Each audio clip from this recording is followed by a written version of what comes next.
They made this season for me. Found family, where you have to find the family. Oh girl, it's for me. Hey, it's Ali. Welcome back to my channel. And if you would have told me that I'd be watching Lego Monkie Kid season 4 English dub on an obscure kids app in the same vein as Ryan's toy reviews, well, I would have called you a liar. So hey, yes, the coolest show that you don't know is indeed back with a season 4 in English that I had to find on an obscure kids app. I'm talking about Lego Monkie Kid. Yes. The app I had to watch it on was Happy Kids. Happy Kids? Yeah. It's like either I had to watch it on Happy Kids or I could watch it on like the official Lego app, which is only on like Roku. And I don't have a Roku. So I had to download this shady kids app. Luckily though, it seemed like it was an actual kids app, basically taking a bunch of kids content from like YouTube and other places and just putting it on this app. And it's completely ad free, which it's a kids app. So I would hope so. It was free. Completely free. There's no subscription or anything like that. So I guess if you're, not sponsored, but if you're wanting to go watch the show, at least the last 2 seasons, because I know the first 2 seasons are still on Amazon Prime, but the last 2 seasons, the 3rd and the 4th season, are on this Happy Kids app, unless you have a Roku, and then you can watch it on the Lego app. But or you can watch it on TikTok. That is right. When I was looking at going through the tags on all of my social media apps for this, as one does after they finish something and they have a hyperfixation for it, I saw that on TikTok the entire season, the entire 4th season, was uploaded in chunks, in parts. So like part 1, part 2, part 3, part 4. Every 10-minute episode of season 4 uploaded into parts like it's 2011 anime YouTube. Yeah, nostalgia. The nostalgia really hit me because I was like, it's 2011 all over again. It is 2011 anime YouTube. You're trying to watch Naruto and you have to watch it in parts on YouTube.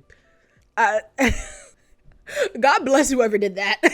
But anyway, today I am here to talk about my feelings on the new season. I loved it overall, just in case you were wondering. But I did have some things I wanted to talk about, and also going through basically my reactions of the video, because I thought like my last video I did on Lego Monkie Kid, which thank you guys so much for watching that. Y'all blew that one up. Thank you. I talked about the tropes in the show, and I went through the first 3 seasons with the tropes of the show and did my review that way. But I realized I can't really do that now because the tropes are the same. As I said, found family, where you gotta find the family. Come on now. But anyway, so the tropes are the same. So I just went through and just marked all of my reactions. And now we're gonna try and make sense of them today, really. So if at any time you like this video, please give it a like and subscribe, because I make videos like this all the time. And comment down below your thoughts on season 4. I have thoughts on where the show is going. So leave your little theories down below too. And yeah, just how you felt about the season. And let's jump into it.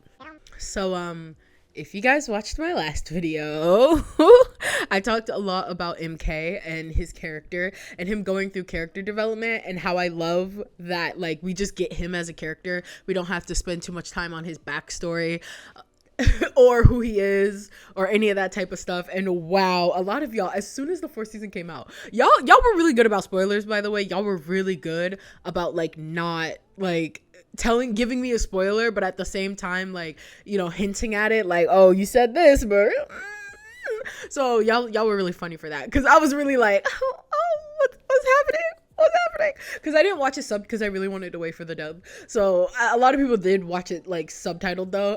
It's just y'all knew what was coming and y'all tried to warn me. Oh my god. But yes, MK is going through it this season. He goes through it in every season. I mean, let's be honest. The world is literally on his shoulders. But like this season in particular, he was going through it. He just, I just want to chill with my friends. I just want to vibe. That's really all MK wants to do, and he can't do that. He can never do that.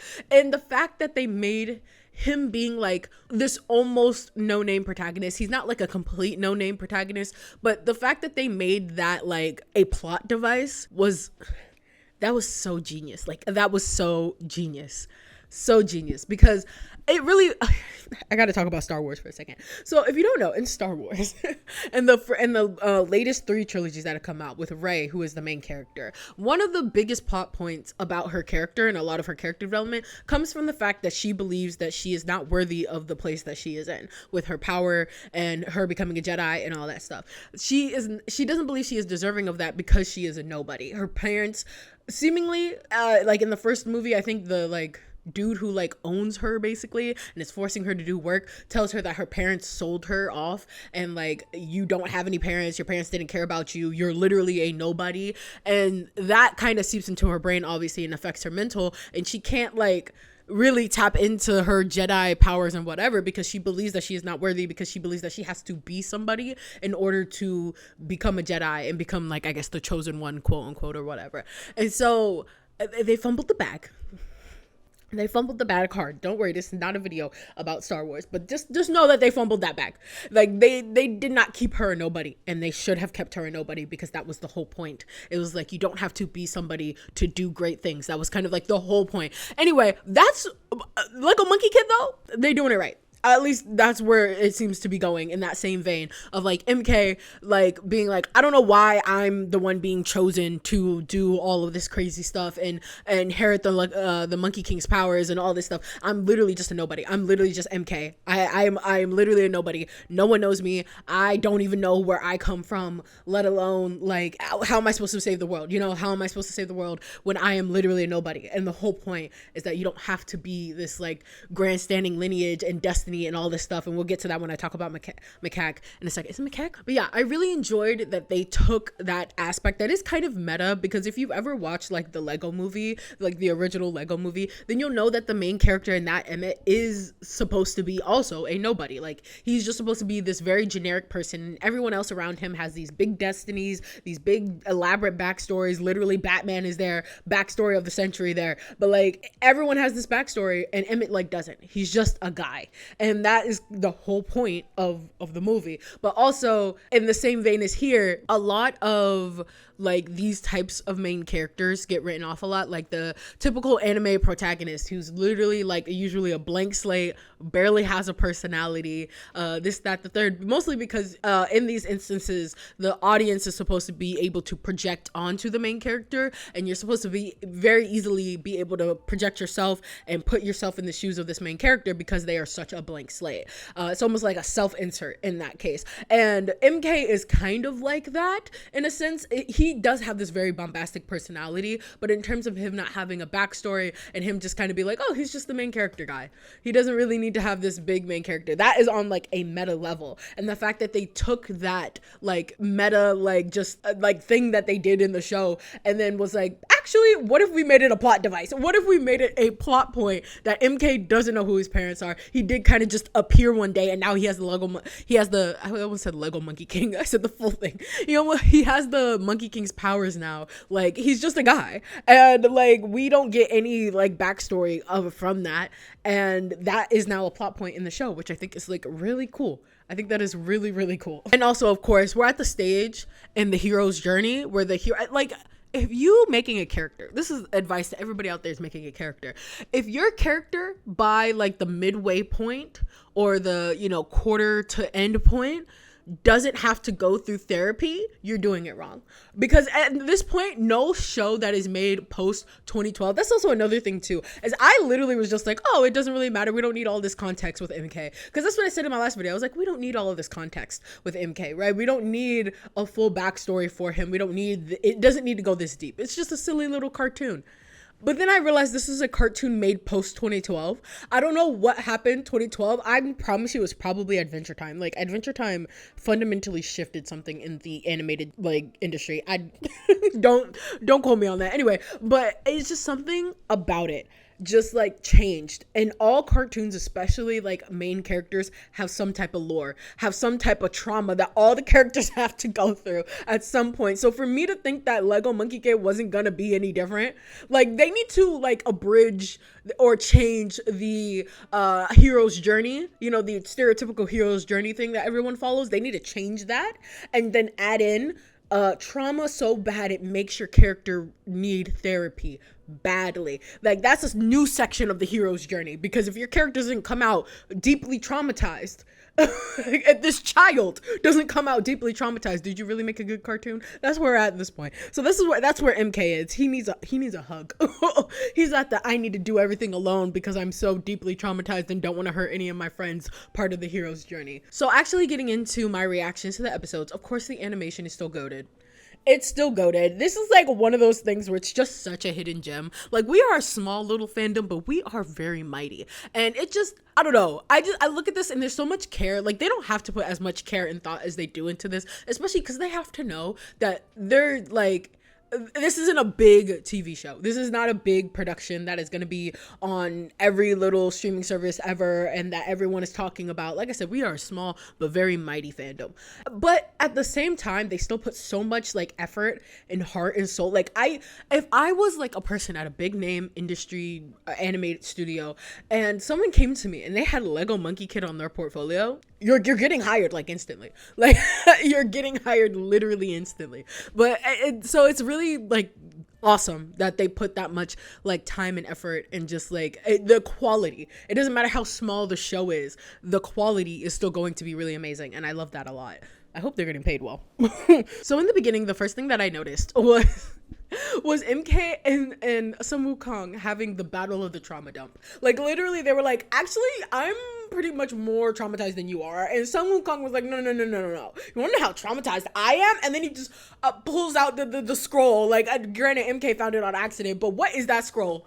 What, you just had that lying around, and it has, I always say this, Sun Wukong is the manifestation of that one meme that is just like, one day you will buckle under the weight of your sins and I will not be there to help you. Because what is that? Why do you have that? Why are your sworn brothers, why are they trapped in there? What? I don't know. I know you probably kept it because you thought, oh, it's probably safe with me more than it's safe with like anybody else. And it's like, yeah, but is it though? Because anybody can just pick up the scroll at any time and unleash like all of these horrors of your past just onto the world. Your demons, your literal demons are coming for you. Like, Sun Wukong really said, you think you're traumatized. Oh, let me tell you something. Also, MK is that meme. He's the meme personified of like, oh, he's just a little guy. Oh, he's fucked up, actually. Also love the part where MK meets Azure Lion for the first time and he's just like, does that make you my uncle? Because Sun Wukong and Monkey King is like kind of my dad, so does that make you my uncle? And I love that little meta thing. Like, no way that the production actually did that for the audience, because how long have we all been sitting here saying like MK has like 5 dads and like 3 uncles? Like, he just keeps getting parental figures every single time. Even I would even argue that Azure Lion is technically a parental figure in this moment, and I'll get to that a little bit later when I talk about his motivations and stuff like that. I still see him as a parental figure because just of how kind he is to MK in the beginning. It's just so MK just collects parental figures like Pokemon cards at this point. Like, so I love that they did a little nod to that. They did multiple nods to that throughout this, because they were just like, is the Monkey King your dad? And then he just goes, no, Pigsy is. And I'm like, yes, no, but also yes. I mentioned in my last video about reincarnation and how reincarnation was going to play a big role in the next couple seasons. And what did I love being right. But anyway, I mean, it was pretty obvious. It's not like I predicted something crazy. It was very, very obvious that reincarnation was going to play a heavy role in this new season. And I'm so happy. Oh, I love past lives, reincarnation, found family, all of it mixed together. Like, when I tell you they made this season for me, these are like my favorite tropes, like, ever. Found family, reincarnation, all of that. Those are my favorite tropes. And you put them together so well. I just... delicious. One of the things that I will probably reiterate more later in this video is the fact that I feel like they really eased us into the craziness. Like, I felt like by the time we got to like episode 7 or 8, I was really like, how did we get here? How did we got here? Like, it really went from like 0 to 100, but they eased you in. Like, it definitely went, it was a steady incline, like, to the actual climax. And I really like that, because as much as I do love like balls to the walls, action, going, I do love that we at least got to spend some time with these characters, and especially the past life stuff. I wish we got more of it, but these are 10 episodes in 10 minutes. Like, each episode is only 10 minutes, so I understand. Speaking of which, one of the like criticisms that you might have that I actually think they handled pretty well was the fact that like with the whole reincarnation stuff, there is a lot of like exposition dump that you have to do, and they have to do that because you have to explain who these characters are, you have to explain how they fit into the reincarnation versions of themselves, and then also at the same time solve whatever B plot is like going on, actually CDE plot that is like going on. And when to do all that in 10 minutes is really hard, so they do have exposition dumps, which usually isn't the best, but this show handles it in the most perfect way by like understanding, by not like trying to hide the fact that it's an exposition dump. They know it's an expedition dump, and the way that they do it is they take, well, whoever auxiliary character is in the area is going to react like, why are you suddenly telling me your life story, why are you doing this? And that makes it very comedic and funny, and so it kind of takes you away from the fact that they just exposition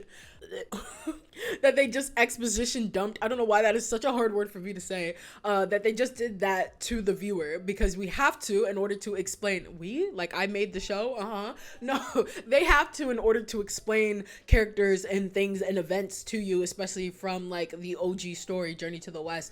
But at the same time, we don't have all that time in the day to be doing that, and it doesn't really fit anywhere to the story to just sit down and have a nice long chat about all of this. So I love the way that they did it, kind of just doing it in a really comedic sense. There's a lot of meta references in here, and I know for a lot of people meta can get really boring, it can get really stale after a while, but I think the difference here with this show, and it never gets old for me in this show specifically, I think it's because they do it in a way that is like, first of all, very comedic, and they're not trying to take themselves too seriously. Like, I don't think being meta is ever going to come into play like, oh, you're watching a TV show. They do make references of like, oh, I want to get back to my week to week shenanigans. That's a meta reference to the fact that like the beginning of the show was Monster Week to Week, even though we haven't really done that since like season 1.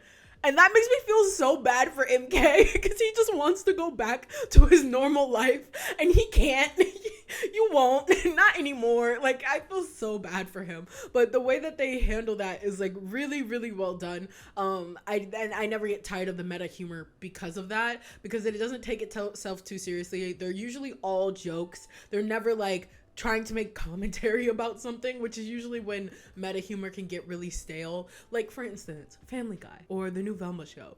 Those are trying to make commentary about something, and therefore it usually breaks the fourth wall pretty often.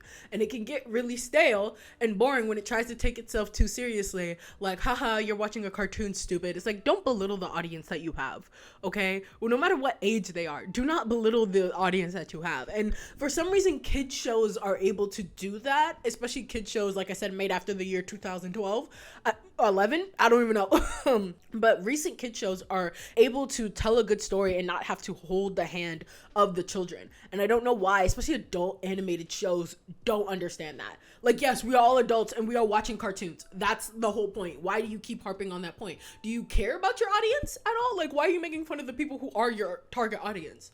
That don't make no sense. That don't make not one lick of sense. But anyway, back to Lego Monkie Kid. I love the way that they do that, and I think that really helps, like, not hold the hand. Like, they didn't really have to explain the whole reincarnation thing either. Like, it just kind of happened. They were just kind of like, oh, yep, this is reincarnation. We don't really have to explain it to you. We don't really have the time to explain it to you, so you'll catch on eventually. And there was, like, you know, they mentioned past lives enough to whereas if a kid who saw this for the first time and didn't know what reincarnation is would understand what it is, right? Would understand that this is the past life. I feel like the timeline thing might be a little messed up because hard to understand that they're in the past and not in the present. That might be a little hard to understand, but for the most part, the fact that they don't hold your hand and you don't really need to be handheld during this, I love when cartoons do that. So I love how I just wrote, why is every demon Australian? Crying emoji. And then I was thinking to myself, is it because they come from down under? Is it? Because that would be so funny. Either that or is there some inside joke we don't know about? But that would be funny. I also wrote down, you devoted your life to him with a little eyebrow raise emoji, talking about Tang as it relates to Pigsy. He said that about Pigsy. What does that mean? What do you mean by that? What do you mean by that? But yeah, back to the references of MK having multiple parental figures. When they just straight up said, is the Monkey King your dad? And he's just like, no, the Monkey King's not my dad. Like, he was so like, he was like, no, the Monkey King is not my dad. He's like, yeah, he kind of is, though. He kind of is. Like, he kind of is, though. Even though he's not obviously biologically your dad, he kind of is your dad. But it's okay, MK. You can have, like, as many dads as you want. you got the Monkey King, you got Pigsy, and by extension probably Tang. And by extension, also probably Macaque, which, speaking of which, obviously rest in peace Billy Kemetz. He actually was in the second episode. When I heard his voice, I started crying. I was crying.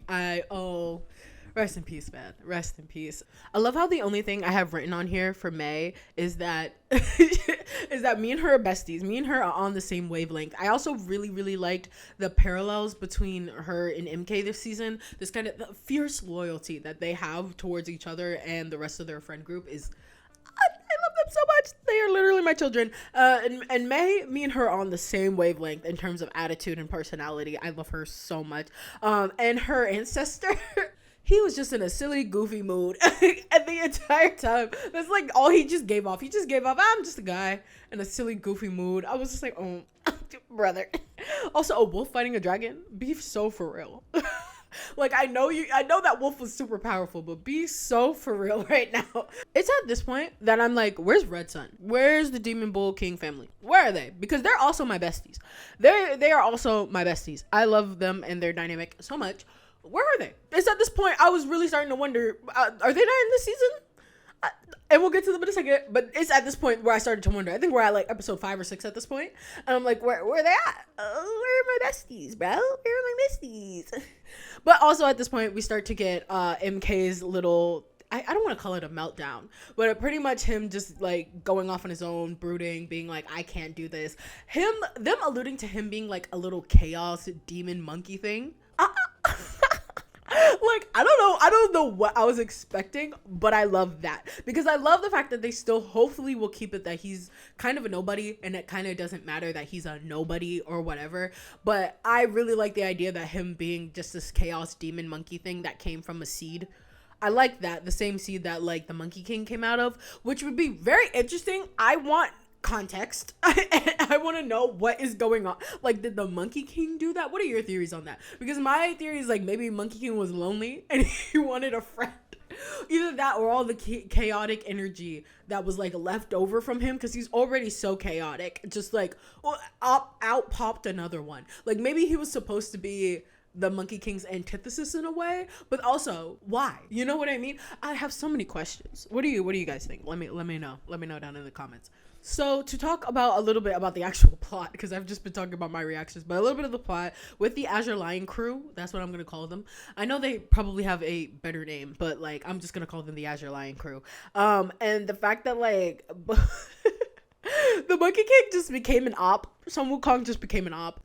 And I was laughing so hard. And at this point, I was like, so is the Azure Lion even wrong? He's saying that all of the celestial beings up there have overstepped and overused their power, and someone needs to put them into check. Is he wrong for that? No, he's not. Let me answer that for you. He is not. He is not wrong for that. And I too would like some context on why the Monkey King decided he wanted to become an op. I would like to know. I would like to know. I also love that when they asked Macaque, they were like, hey, Macaque, do you want to come, like, we're going to go fight God. You want to come with? And he's just like, no, I don't want to do that. And I don't want to be a part of, like, the celestial beings crew anyway. I'm just gonna go do my own thing. I love that. I love they're just like, hey, you want to go fight the Monkey King? And he's just like, I have my own things that I'm dealing with right now. Personally, in here, which we'll get to, he said, I'm not, you guys have fun. You guys have fun. No. But I also love that the Azure Lion crew was just like, we're gonna go kill God. And then we'll let Sun Wukong out of the scroll and we can all talk it out. I love it. He's just like, we'll ask for forgiveness. Like, it's easier to ask forgiveness than to ask for permission. So we're just going to go do it. And then the Monkey King can figure it out on his own. I'm sure he'll be fine with it. He'll be fine. It'll go back to the way it was and blah, blah, blah, blah, blah. Also, speaking of which, I have never, ever trusted a bird character in my life. Ever in my life. I don't care. They look like, especially bird characters that look like that, I don't trust them. I've never trusted them. They always have bad attitudes. Always got a bad attitude. Like, why is your attitude so bad? Like, you are just so mean for no reason. Even when you're the good guys, that one bird character from The Legend of Zelda Breath of the Wild, a bad attitude. And for what? I never trust a bird character. Never trust him. I also love that the Azure Lion specifically, when he was talking to MK and he saw what happened to MK, and he's just like, another victim. another victim of the Monkey King's foolishness. And he was just like, you're a victim. You are a victim. So at this point, this is when I realized things kind of start to hit the fan. Like I said, they ease us into the craziness. And at this point, and finally the Bull Demon King. Demon Bull King, I mean. The family finally appears for all of a grand total of like a minute because they're fighting the Azure Lion crew. And first of all, the Azure Lion was like, oh, you seem to have fallen under the spell of the celestial maiden. And Demon Bull King was like, don't you ever talk about my wife. I was like, I love that song. Play it again. Play it again. Don't talk about my wife. Play it again. I love that song, bro. Also, are you mad because he fell in love? Are you mad because you got no bitches? What you mad for? I'm sorry, I fell in love. Maybe you should try it sometime. Maybe you wouldn't be so uppity, you know? Anyway, also, they just forget. I guess they weren't there for it. We forget, like, that he was the entire antagonist trying to raise the Lady Bone Demon, and low-key succeeded. He was not a good guy. He was not doing celestial being things. You know what I mean? But, like, you wouldn't know that because you don't want to talk to nobody. You just want to, like I said, ask for forgiveness before you ask for permission. So, and Red Sun, also in this for two seconds, had, like, 2 lines. I miss them. I miss my family. Okay, I just miss them. And then Macaque finally shows up. He finally shows up. This is what was going on in my brain when I was watching this. So Macaque has another little dating sim moment, like much like, it's not a dating sim, but it looks like one just because of the way that it's drawn. And the same thing happened. Sun Wukong did this at some point. I forgot what season he did it, but he did that too when he was trying to train MK in a specific way. And he used this RPG that he made, but it looks like a dating sim. And so can you imagine my surprise? But at the end of it, when they show that picture of fucking Macaque, it's Sun Wukong, like you're not beating the allegations. Anyway, this is a very touching moment because obviously as soon as Macaque shows up, he's like there to mess with MK, and then immediately is like, are you okay? And then goes into just like concerned dad mode because again, fourth parental figure at this point, and he's just like, well, you know what, come on, bud, let's go play a video game. But I do love that moment where it's kind of just teaching MK through Macaque, especially Macaque, because in like the parallels, because Macaque basically did not choose a side between like the whole Azure Lion crew and the celestial beings, or they have a name too, but like anyway, he did not choose a side. He did not choose either of them. He chose to just do whatever he wanted to do on his own, and he basically teaches MK that same thing, as you don't have to choose whatever destiny or you feel like destiny has for you. You can do whatever. You can literally do whatever. If you don't like either option, then don't take either option. Make your own like path, make your own destiny. And I like that a lot because that's what MK is doing. Okay, so yeah, sir, he's a little chaos little demon boy. So exactly. But that brings us to basically the end. Because the Azure Lion then defeats the Jade Emperor in like 2 swings. And that's it. Obviously something's up there. Something is up, but I was expecting a little bit more, especially considering it was the season finale. I was definitely expecting a little bit more. Which brings me to my last point that I have, which was, that's it. That was like my last reaction. I was like, that was the end of the season? That don't make no sense. And then I realized, streaming service world, where streaming services are the only way to look at a cartoon nowadays, apparently. Before then, a lot of cartoons would often end on cliffhangers. Like Avatar: The Last Airbender, a couple of their seasons ended on cliffhangers. Like on purpose, because they knew they were getting another season, they'd be able to finish their show. We now live in an age where at any point in time, a show could just be gone. Just gone. And I realized that was the reason why I was kind of dissatisfied, or in the beginning, I was like unsatisfied with the ending. And then I realized, I was like, wait a minute. Like, I'm not unsatisfied with the ending so much as I'm just scared and anxious that this show won't get picked up again. But I think the show is fine as long as toy sales are fine. It's one of those things, because Lego Ninjago is still going. One of y'all told me that in my last Lego Monkie Kid video. Lego Ninjago is still going, like the show. And I was like, why? And then I realized that as long as the toy sales, the Lego Ninjago toy sales are going to keep going. So they're going to keep having the show run along with the toy sales. So in my theory, I feel like we at least guaranteed another season with Lego Monkey Kid because of the toys, which I will get to at the very end because it's possibly a spoiler. But as long as toy sales are doing well, possibly this show will continue on, which sucks. It's like a catch-22 because it's like as much as I am glad that the show is going to continue to get seasons, I'm also kind of upset that we have to rely on that. And cartoons have been like that for a while. If you don't know, the original Young Justice used to air on Cartoon Network, and it got canceled after like the second season because toy sales weren't doing that well. And it's really, really frustrating.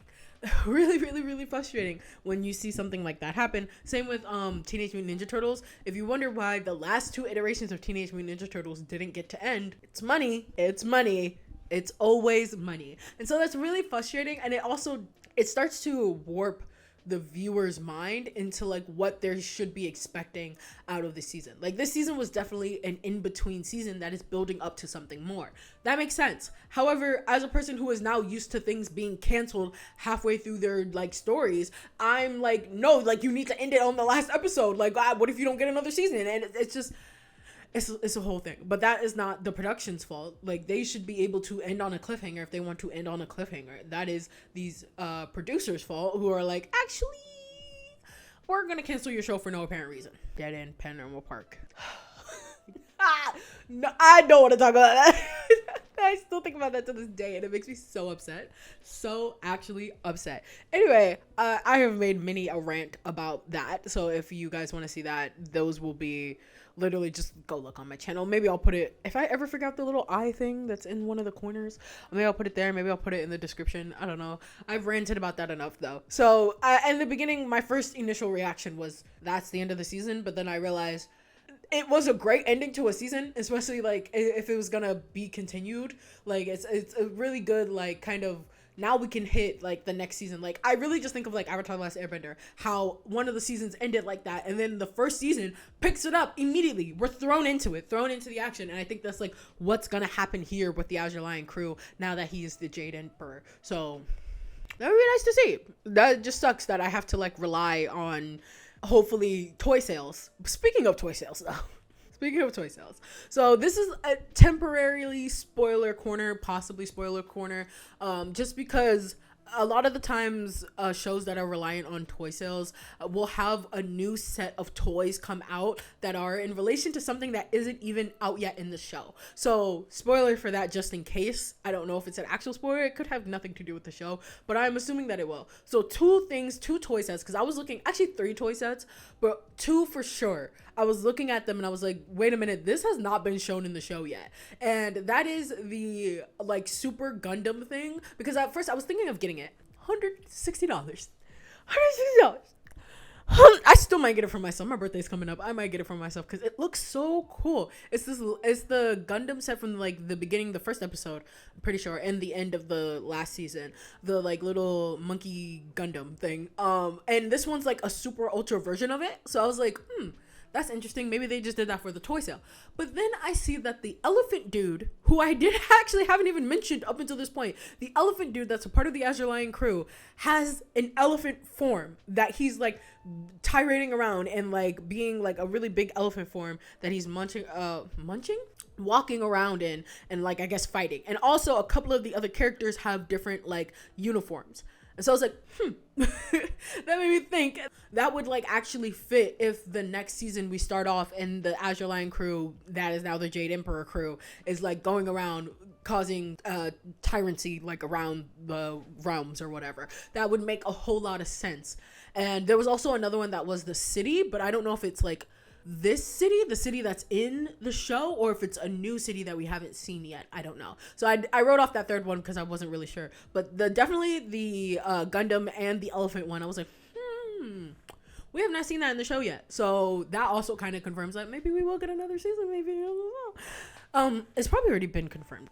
Maybe, possibly. I have no idea. I will look that up in post. Anyway, thank you so much for watching all the way until the end. If you did, you are a real one. Let me know how you felt about this season down in the comments below. Where do you think it's going? How we feel about MK? All of that. I love a show that inspires me to do things, and this show inspired me to draw. So I do have a little bit of Lego Monkey Kid fan art. Hopefully it's done and I've posted it by the time this happens, but if not, I'll just put a picture here that shows the work in progress. You can catch me on all of my social medias down below. Come talk to me about Lego Monkey Kid, because that's gonna be my new hyperfixation probably until the Owl House comes out, and then probably until the Mario movie comes out. So thank you so much for watching. I'll see you in the next episode. Peace.